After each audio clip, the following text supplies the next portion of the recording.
Hi, and welcome. You're listening to the X22 Report. My name is Dave, and this is episode 812, and today's date is November 7th, 2015, and the title of this episode is The Current Economic Collapse News Brief. Let's get right into the economic collapse news. Now, we have been seeing the economy imploding on itself. They're going to do whatever they need to do to keep this system propped up because they don't want this falling and crashing on its own. They want it to be controlled. They want to control it. And they will do whatever they have to keep all bubbles inflated. And we just saw the unemployment numbers come out, and basically those are fake, phony, and false. They dropped them to 5%. They threw a lot more people off the list of those looking to get a job. And remember, the way it works is if you haven't been on an interview in the last 4 weeks, guess what? They feel that you no longer want a job. If you go from a full-time $70, $80, $90, $100,000 job, and now you're working 2, 3 part-time jobs, you have 2 or 3 jobs. You lost the one, but you gained 1, 2, 3 part-time jobs. And this is how they've been manipulating all these numbers. And we realize they've been manipulating the stock market, they've been manipulating the precious metals, and they've been manipulating all the other statistical information.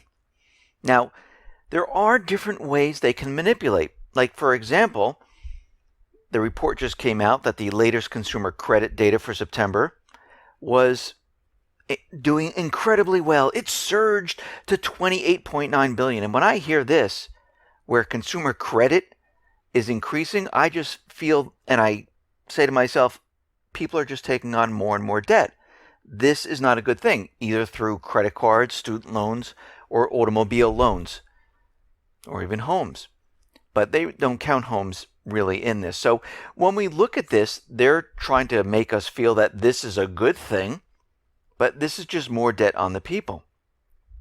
And they were expecting that this was only going to be an $18 billion rise, and all of a sudden, the surge of credit was $28.9 billion. Now, this is great for the central bankers and the bankers.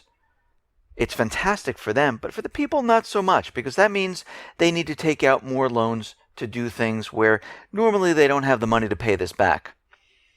But when we look at this closely, we see there wasn't that much in the non-revolving credit, which is credit cards and things like that. And I think a lot of people are tapped out at this point. And they're just trying to get by with what cash they have. I mean, fuel prices have come down. People are saying, you know something, I'm going to use that whatever extra there is on food instead of charging it to my credit card. My credit cards are already maxed out. Those people who are losing jobs, they're not going out and spending. So when we look at this, we see that student and car loans soared by $22.2 billion. Now, this was the biggest monthly jump on record. But when you look closely at this, where did all this come from? It was the U.S. government, directly funding the biggest student and car debt bubble in history. The government purchasing huge amounts of automobiles. I mean, this is how they manipulate the numbers. So this credit surge wasn't because people were like, oh, I have more money. I have a better job now. I just got a job, and let me go out and buy a new car. Because as we know, the unemployment numbers aren't real that the government is giving us. We know there are more and more people being laid off. But to keep the illusion alive, they need to show that this economy is strong. So all they did was inflate this bubble further. Now, this is in the billions. Starting back around 2008, when we had the Great Recession, consumer loans owned by the federal government was around $100 billion. Now, since that it has grown to $925 billion. It's another bubble. All of this is a bubble. Student loans, auto loans, treasury bonds, stock market, derivatives, all created by the central bank. The American people are sitting on the sidelines. The central bank is creating this economy, giving us this illusion that the people of the country are supporting this, and they're trying to convince everyone this is why the economy is doing well. But when you look through all of this junk they're throwing at us, it's really the government, the central bank, that is continually spending as much as they possibly can to keep this economy where it is. The people are being laid off. The people don't have the money. The people are not taking out mortgages. They're not taking out the auto loans that the central banks want them to take out, the student loans that they want them to take out. So the government steps in and picks up the difference to push these bubbles larger and larger.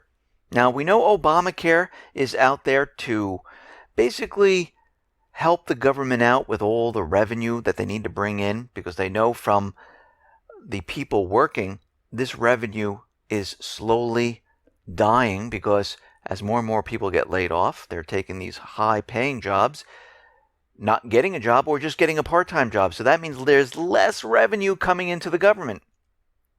And with Obamacare, we see that premiums are continually rising. Now, Ed Elliott, who's supposed to benefit from Obamacare, laid out precisely what the Affordable Care Act means for the U.S. This is a crippling effect of the Affordable Care Act on small business owners and middle class. $19,000 a year premiums, up 4 times since the passage of Obamacare. No way is it affordable whatsoever. Now, out in Ukraine, the U.S. military, the advisors there, they're going to start training the 6 battalions of Ukrainian armed forces on November 23rd. They're continually training more and more of the armed forces in Ukraine. We know the Minsk II ceasefire expires at the end of this year. And we can see already Kiev is up to its old tricks, shelling and bombing the Donetsk, Lugansk area, moving their equipment around to make it look like they're removing it from the front lines. Now, Russia, because of the downed plane in Egypt, is going to be sending about 44 planes to Egypt to get around 80,000 tourists that were left stranded there because they canceled all flights. And they're going to be flying these planes in there to get them. Now, something very interesting happened. We know the plane went down in Egypt. The United States, the UK, they're saying they have this special intelligence that shows that, yes, it was a bomb. They have the chatter. And, of course, when the Russian government asked for the evidence, the information, the intel, they said, no, we don't have to give that. You'll just have to believe what we say. But what's happening right now is the United Kingdom plans to create a small military group in Egypt to better understand the situation in Libya and the issues of regional security. So they're using this incident, maybe it was created, to bring in troops to this area.